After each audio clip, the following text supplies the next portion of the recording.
예, 앞서 예고드린 대로 오늘 첫 인터뷰는 국민의힘 김재섭 의원 만나겠습니다.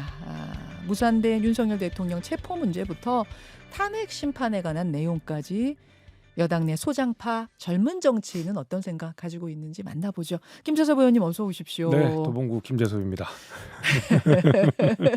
왜 웃으세요? 제 얼굴 보면서 왜 웃으세요? 오랜만에 나와서 오랜만- 반가워가지고. 예. 진짜 오랜만에 나오셨고 그 사이에 예. 우여곡절이 많았기 때문에 네네. 아무리 급해도 안부를 생략하고 넘어갈 수는 없을 것 같아요. 어떻게 지내셨어요? 그냥 힘들죠. 그 힘들다는 게 이제 우리 당을 지지하셨던 분들도 혼을 내시고, 그다음에 이제 뭐 중도 내지는 민주당 지지하시는 분들도 혼을 내시고, 그러니까 양쪽에서 다 혼이 나니까 아무래도 뭐 힘든 게 있고, 또 그분들 사이에서 이 유권자들이 갈라지고 서로 반목하고 하는 걸 보면서 책임감도 느껴지고, 뭐 개인적으로는 그런 것들이 좀 힘들더라고요. 그러셨을 것 네, 같아요. 네, 그러셨을 것 같아요. 탄핵 소추안이 국회 통과를 어쨌든 하면서 이제는 헌재 심판도 좀 차분히 진행이 되고 수사기관의 수사도 착착 진행이 되면 사회가 좀 안정이 되겠구나 했는데 그렇죠. 웬걸요?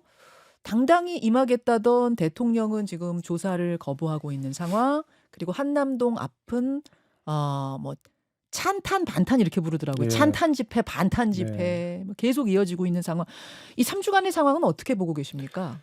그 처음에 제가 그 윤석열 대통령 탄핵안에 대해서 반대를 했던 이유가 사실 이런 것 때문이었었어요. 왜냐하면 토요일 날 저희가 1차 탄핵 표결이 이루어졌었는데 12월 6일이었나요? 예. 그날 오전에 대통령이 직접 담화로 발표를 한 내용이 임기를 포함해서 본인의 거치 모든 것을 당에게 일임한다고 약속을 하셨지 않습니까? 그 얘기는 곧 본인이 하야하겠다라는 어떤 물밑 작업에서 발현된 내용이었는데, 지금 이 탄핵이 되고 난 이후에 말씀하신 대로 찬탄파와 반탄파가 사실상 맹렬하게 싸우고 있고, 이것이 사실상 대한민국의 내전 상태로 만들고 있는 그런 상황이었기 때문에 저는 대통령이 하야 시간을 줘야 된다고 생각했어요. 그래서 처음에 이제 부결을 한 이유는 사실 그런 거였고, 알아서 내려가라. 그래야 이런 분란이 없고 반목도 적어질 테니까요. 근데 대통령이 질서 있는 퇴진을 거부하셨죠. 네. 하야를 거부하셨기 때문에 예. 제가 탄핵 입장으로 갈 수밖에 없었던 거였고, 그러다 보니까 이 모든 문제는 결국 대통령께서 결자해지를 하셔야 되는 문제인데, 오늘도 뭐 재집행, 그 영장을 재집행한다는 얘기들이 나오고 있는데, 네. 사실 지금 경호처랑 경찰이랑 유혈 사태가 날 수도 있는 상황 아니겠습니까? 가능성이 커졌어요. 예, 굉장히. 그럼 결국 경찰도 우리 국민이고, 네. 그다음에 뭐 경호처도 우리 국민이고, 앞에서 탄핵을 찬성하시는 분들도 반대하는 분 다 우리 국민인데, 잘못하면 내전 유혈 사태가 나는 거거든요. 결국 대통령께서 저는 자진 출두를 하셔서 직접 조사를 받으시거나 아니면 여기에 대해서 직접 항변을 하시는 것이 저는 책임 있는 자세라고 생각합니다. 지금 경찰 내부에서는 뭐 가서 4인 1조로 끌어내야 된다, 경호처 네, 네. 직원들 이런 얘기도 나오고, 또 경호처는 물 샐 틈 없이 막 막고 있고, 이 상황을 보면서 거의 내전 같다라는 느낌이 드셨다는 말씀이에요. 그렇습니다. 결국 그 유혈 사태까지 가는 걸 막으려면 대통령이 지금이라도 자진 출두해라. 저는 그렇게 해야 된다고 생각합니다. 그러나 얼마 전에 대통령은 그 관주 앞을 지키고 있는 지지자들을 향해서 편지를 쓰면서 사실은 지지자 뒤에 숨어 있는 것처럼 돼버렸거든요.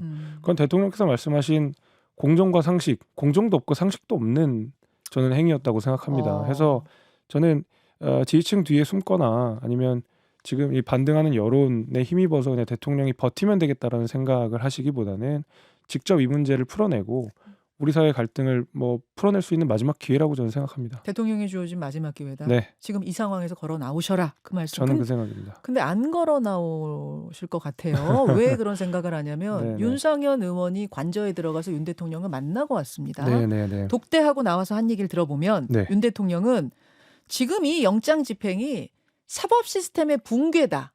사법 시스템이 붕괴하는 것에 대한 나는 저항이다. 지금 이렇게 생각을 하고 있다는 거예요. 이 얘기는 어떻게 생각하십니까?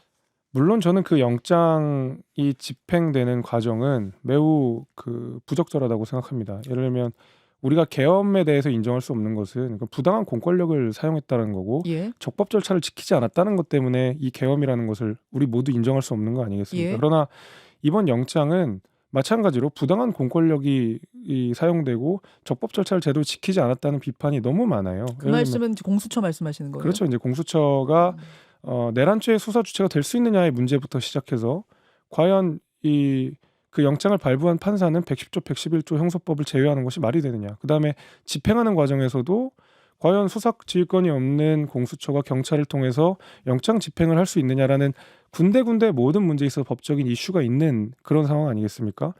그러니까 기발급된 영장이기 때문에 사실 이걸 불응하는 모습이 좋지는 않겠지만은 저는 그래도 이 공수처의 말하자면 부당한 공권력 사용은 저는 뭐 이 당이라든지 아니면 저희 뭐 정치인들이 문제 지적은 할 수 있다고 생각합니다. 왜 내란죄 수사 권한이 없는 공수처가 그렇죠. 굳이 이걸 가지고 이렇게 했느냐 이제 그 부분 말씀하시는 거예요. 여야 모두를 답답하게 하고 국민 모두를 답답하게 하는 거 아니겠습니까? 깨끗하게 내란죄의 수사 주체가 되는 경찰이 이를 처음부터 진두지휘를 했다 그러면 대통령도 거부할 명분이 없어지는 것이고 경찰도 매끄럽게 진행을 하고 이걸 초조하게 기다리고 보고 있는 국민들한테도 저는 책임이 있는 수사라고 볼 텐데. 근데 왜 공수처가 가져갔다고 보세요? 저는 그거의 정치 행위라고 생각합니다. 그거 보게 되면 너무 많은 이상한 일들이 있는 거 아니고 처음에 공수처, 경찰, 검찰이 너도 나도 수사 경쟁을 하기 시작했는데 그런 쪽에서 석연치 않은 이유 오늘 뭐 언론 보도 보니까 석연치 않은 이유로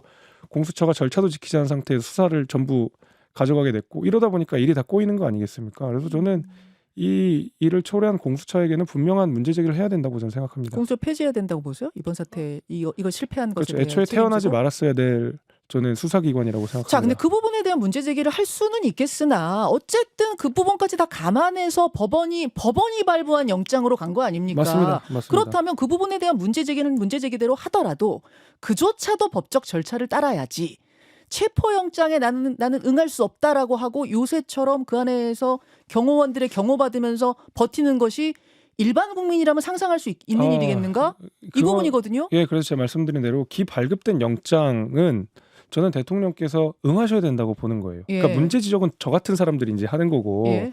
당에서 해주는 거고 변호인들이 하는 거고 예. 대통령께서는 법적인 정치적인 책임을 다 지겠다고 약속을 하셨잖아요. 예.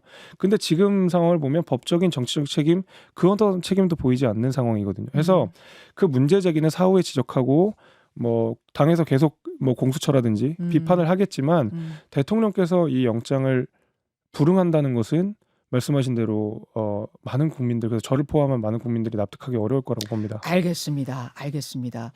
이런 상황 속에서 공수처는 조만간 집행을 재시도할 텐데 지난 금요일에 관저를 찾았던 월요일이군요. 월요일에 관저를 찾았던 40여 명의 국민의힘 의원 중에 최소 9명은 이번에도 관저를 찾아가서 대통령을 지키겠다. 이런 의사를 밝혔다고 합니다. 이 부분은 어떻게 보세요? 저는 그 관저에 나간 그 행위가 이제 세 가지 지점에서 문제가 있다고 생각합니다. 일단 첫 번째는 우리 당이 뭐 약간 광장 정치로 뛰어들어가는 듯한 인상을 주는 것이 매우 안 좋다고 생각합니다. 물론 전광훈 목사 집회랑 한남동 집회랑 그날 뭐 관저 앞에 지킨 내용이 조금씩 다르긴 하지만 결국에는 현장에 나가서 뭔가 광장에서 정치를 하는 것처럼 느껴지거든요. 제가 봐도 그렇게 느껴집니다. 그러니까 저는 광장 정치처럼 비춰지는 것이 과거의 자유한국당 황교안 대표를 떠올리게 해서 매우 안 좋다고 생각하고요. 두 번째는 이게 자칫하면 윤석열 대통령 개인을 수호하는 모양처럼 비춰진다는 거거든요. 그러니까 지금 국회에서 탄핵 절차가 진행되면서 가결이 됐고 계엄이라는 사실을 우리가 부인할 수 없는 상황에서 마치 그 여당 의원들이 윤석열 대통령을 비유하는 듯한 결사옹이하는 듯한 모습을 주는 거는 매우 부적절하다고 생각하고 마지막으로 세 번째가 큰 문제인데 제가 아까 말씀드린 대로 공수처의 영장 청구 집행 뭐 이런 것들은 매우 문제가 있어서 이번 뭐 월요일에 지키는 명분이 있다고 하더라도 다음에 만약에 경찰이 정당한 영장을 집행하는 경우에는 어떻게 하실 겁니까? 그때는 안 나가도 이상하고 나가도 이상하거든요. 안 나가면 왜 그 앞에서 지지하시는 분들이 왜 그때는 안 나오고 지금은 안 나오냐, 그때는 나오고 지금은 안 나오냐 비판하실 거고요. 똑같이 나가면 왜 정당한 영장 집행에 대해서 막냐라는 비판에 휩싸일 거거든요. 그래서 저는 이 세 가지 측면에서 그날 나간 행동은 정치적으로도 그다음에 뭐 이 국민들 보시기에도 좋지 않은 선택이었다고 생각합니다. 그 나간 분들한테 왜 나가셨냐 이런 것들 기자들이 좀 알아보니까 나간 이유들은 조금씩 달라요. 대통령 지키겠다 해서 나간 분도 있고 아니, 그것까지는 아니고 지지층의 뜻이라서 나갔어요 이런 분도 있고 그거 아니고 대통령은 계엄 잘못했다고 생각하지만 영장은 불법이라고 생각해서 나갔습니다라는 분도 계시고 조금씩 다 다르더라고요. 근데 그날 어떻게 이렇게 44명이 모인 건지 뒷얘기 좀 들어보셨어요? 뭐 저도 뭐 뒷얘기는 못 듣고 연락 받으셨어요? 저한테는 아직 연락도 안 왔기 때문에 당연히 안 나갈 걸 아셨는지 저한테는 이제 연락을 안 하셨는데 뭐 들어보니까 처음에는 뭐 많이 안 나가려고 했었는데 뭐 네. 몇 명 정도가 됐는데 네. 수가 굉장히 많아져 가지고 오히려 그 이후로는 전화를 안 했다는 제가 언론 보도를 봤어요. 아, 전화 돌리다가 네. 너무 많아져가지고. 너무 많아져가지고 그런 언론 보도를 제가 봤는데 어, 우려스럽습니다. 이게 그치. 예, 탄핵 자체에 대해서 불복하는 모양새, 그다음에 수사에 대해서도 불복하는 모양새처럼 될까봐 그건 좀 우려스럽습니다. 그 중앙일보에서 오늘 아침에 도표를 하나 네, 제시했어요. 네, 국민의힘이 계엄 후에 분화가 되고 있다 해서 맹윤, 찐윤, 친윤, 멀윤, 반윤 이렇게 5가지로 분류가 되고 있다. 네. 그래서 맹윤은 맹렬한 친윤인데 김민전, 윤상현 의원이 네. 들어가고 반윤은 공개적으로 이제 탄핵 찬성한 김상욱, 김예지, 김재섭, 안철수, 조경태, 진종호, 한지아 의원까지가 반윤이다. 김재섭 의원 반윤 분류되셨네요. 뭐 탄핵에 찬성했으니까 반윤으로 불려도 할 말은 없죠. 근데 뭐 제 생각엔 뭐 저런 게 중요한 게 아니라 결국에는 우리 당이 그리고 대한민국이 얼만큼 헌정 질서에 부합해서 가느냐로 따져야 되지. 저렇게 뭐 분할을 하는 게 보기에는 재밌는데 그렇게 크게 뭐 당에 도움되는 일은 아닌 것 같습니다. 네. 맹윤부터 반윤까지 왜 이렇게 이 자세하게 분류가 됐다고 생각하세요? 뭐랄까 말하자면은 지금 이제 그 전까지만 해도 네네. 뭐 크게 두 정도 그룹이었던 것이 지금 이렇게 좀 다양하게 분류가 갈라진 이유는 뭐라고? 당이 너무 혼란스러워서 그런 것 같아요. 그러니까 딱 구심점이 있는 것도 아니고. 예, 그러니까 대통령에 대해서 생각하는 것도 굉장히 온도가 많이 다르고 제가 앞서 말씀드린 대로 탄핵에 부결하는 이유도 저 같은 경우에는 하야를 기다려준 거지만 대통령을 지켜야 된다라고 하는 분들도 있고 우리가 맞이한 이 초유의 사태에 대해서 너도 나도 약간 혼란스러운 상황인 것 같아요. 그러다 보니까 입장이 조금씩 달라지고 이것을 이제 윤석열 대통령 기점으로 맹윤부터 반윤까지 쭉 나열을 하는 것 같은데 글쎄요, 뭐 저렇게 나눠지고 저희가 반목하고 이런 모습들이 그 안에서 또 혼란스러운 모습들이 안에서 보면 좀 답답하고 뭐 혼란스럽긴 밖에서는 합니다. 저렇게 나눠놓은 게 재밌을지 모르지만 그렇죠. 안에서는 답답하고 네. 혼란스럽다. 그리고 이제 뭐 맹윤, 뭐 친윤이라고 불리는 분들이 사실 민심과 괴리되는 행동들을 너무 많이 하는 건 사실이기도 하고요. 그분들은 왜 그렇게 하신다고 보세요?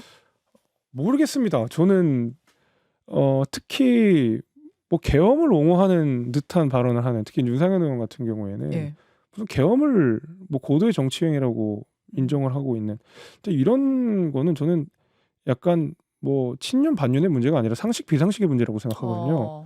근데 이런 비상식적인 발언들이 일부 의원들에게서 나오고 이런 거는 뭐 심히 우려스럽긴 합니다. 대선 생각하시는 걸까요, 윤 의원님? 그렇게 해서 대선 후보가 된들 무슨 의미가 있겠습니까? 그렇게 해서 국민의 지지를 받을 수 있는지도 모르겠고요. 그렇게 대선 후보가 되는지도 모르겠습니다. 그게 무슨 의미가 있는지 모르겠고요. 예, 김재섭 의원 만나고 있습니다.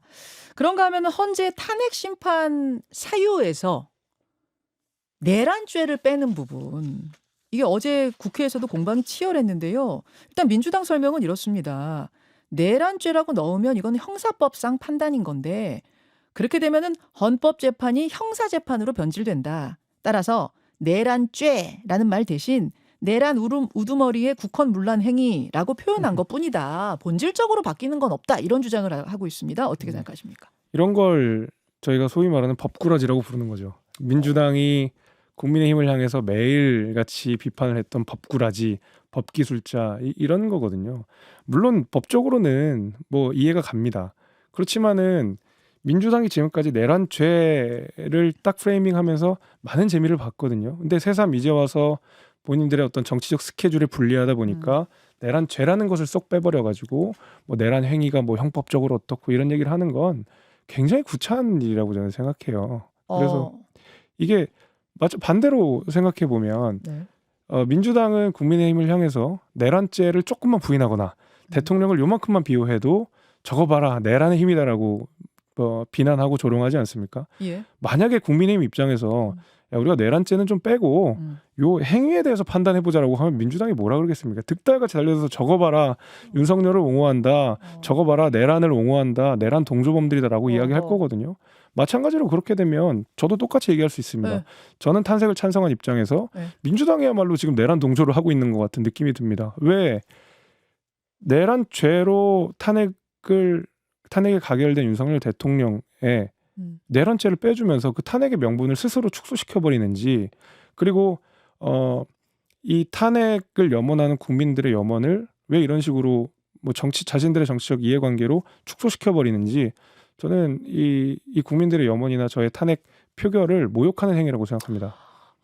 내란죄라는 게 분명히 국회에서 표결할 때는 들어있었다. 그 그렇습니다. 표현이. 예. 근데 그걸 거기서 빼겠다는 건 용납할 수 없다. 네, 모욕이다. 저는 제가 표결한 탄핵 표결을 모욕하는 거라고 생각하고, 지금 한남동이든 광화문이든 네. 이 내란죄를 딱 걸어가지고 피켓을 들고 있는 국민들이 대부분 다 계시는데, 네. 이제는 내란죄 수개입니다라는 말을 민주당 스스로 국민들한테 못하게 해버린 거예요. 이거는. 저는 그래서 무슨 뭐 형사적으로 뭐 똑같은 내용이고, 이거는 본인들이 그렇게 비판하던 법꾸라지들의 기술인 거고요.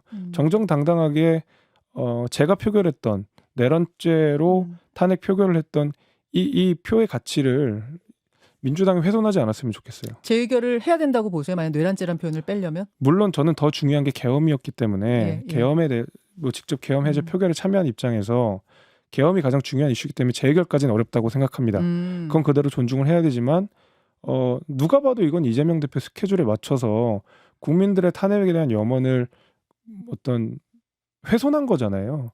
저는 그렇게 생각하기 때문에 민주당이 아주 나쁜 수를 뒀다고 생각하고, 자신들의 정치적 이익을 위해서 굉장히 큰 정치적 명분을 다 훼손하고 있다고 생각합니다. 이재명 대표 2심 선고, 그거보다 빨리 탄핵을 해야 된다는 그 스케줄 때문에 네. 자충수를 뒀다, 그 말씀이신 거예요? 그거는 삼척동자도 다 아는 내용 아니겠습니까? 근데 이제 민주당의 설명은 이렇더라고요. 어제 제가 박범계 의원한테도 네. 이 질문했습니다만, 탄핵 사유에서 이 내란죄를 뺀다는 것은 그렇다고 해서 내란이 없어진다는 의미가 아니라, 그거는 형사 재판에서 다 다룰 것이고, 헌법상으로는 내란 행위에 대해서 헌법적인 심판을 하면 심판이 빨라질 수 있다. 이것은 말하자면 국민들의 염원이고, 빨리 윤 대통령을 어떻게 해야 되지 않겠느냐라는 뭐 이런 바람들이 좀 녹아 있는 거 아니겠나. 신속하게 이 상황을 정리해야 되지 않겠느냐라는 뜻이다라는 취지로 말씀하셨어요. 그러면 이제 탄핵에서 중요한 게 당위나 명분이 아니라 속도라는 거거든요. 그러니까 제 스스로 이재명 대표가 조급하다는 것을 박범계 의원이 나와서 대변했다고 저는 생각합니다. 그러니까 우리가 속도도 중요하지만 어떤 탄핵인가도 굉장히 중요한 거거든요. 예를 들면 우리는 탄핵을 할 때에 네. 내란죄, 이른바 내란죄의 수괴 윤석열 대통령에 대한 탄핵을 국민들이 염원하는 거지, 유튜브 많이 보는 윤석열 대통령을 탄핵하고자 하는 건 아니잖아요. 그러니까 탄핵의 명분과 당위는 굉장히 중요한데, 이거를 그냥 속도전으로 해버리니까 제 입장에서는 이게 그들이 맨날 비판하던 법꾸라지의 기술인 거, 설명도 길어지잖아요. 김상욱 의원도 같은 말씀하셨던데, 그러니까 내란죄를 저질러서 탄핵시키는 거다라는 거를 박아서 좀 시간은 걸리더라도 그 부분을 역사적 기록으로 남겨야 된다, 그 주장이신 거예요? 당연히 그걸 판단해야 되는 거죠. 왜 이렇게 본인들 마음대로 뭐 엿가락 늘리듯이 줄였다가 늘었다가 뺐다 넣었다 하는지 저는 이해가 되지 않습니다. 근데 윤 대통령 탄핵 찬성하셨던 분으로서 윤 대통령이 저 자리를 오래 지키고 있는 것에 대해서는 어떻게 보세요? 그럼 좀 길어질 수도 있잖아요, 그 자리를 지키고 있는 게. 이게 제가 걱정이 되는 것은 윤 대통령이 이렇게 버티면서 이제 정치적인 불안이 경제적인 불안까지 연결돼서 이제 그런 것들은 매우 우려스럽습니다만은, 제가 이번 절차는 굉장히 신중하고 꼼꼼하게 가야 된다고 생각하는 것이, 지금도 내전 상태에 빠져 있는 상황인데, 죄송합니다. 그런데 만약에 졸속 탄핵으로 해서 대통령이 탄핵 인용이 된다고 하면 진짜 내전으로 갈 겁니다. 이거를 인정하지 못하는 탄핵 반대하시는 분들이 저런 식으로 졸속 탄핵 우리 인정할 수 없다라고 하면서 더 한번 휘발유를 붓는 그런 일이 될 텐데, 민주당이 왜 그렇게 마음이 급해서 내전 상태를 유발하는, 저는 이해되지 않습니다. 20초 남았는데요. 어제 정청래 위원장은 저 형사 법원에서 사형 받을 거니까 윤 대통령 국민의힘 걱정하지 말라, 내란죄 헌법에서 빼도 네. 헌재에서 빼도 그 얘기했어요. 정청래 의원은 왜 입으로 배설을 하는지 좀 잘 모르겠습니다. 본인 스스로가 벌써 뭐 판단 다 내린 것 같은데 법사위원장 한 반년 하고 스스로 한 대법관쯤 되는 거라고 생각하시는 것 같거든요. 오히려 뭐 이재명 대표 2심 결과 어떻게 되는지 한번 여쭤보고 싶네요. 김현정의 뉴스쇼는 시청자 여러분의 참여를 기다립니다. 구독과 좋아요, 댓글 잊지 않으셨죠?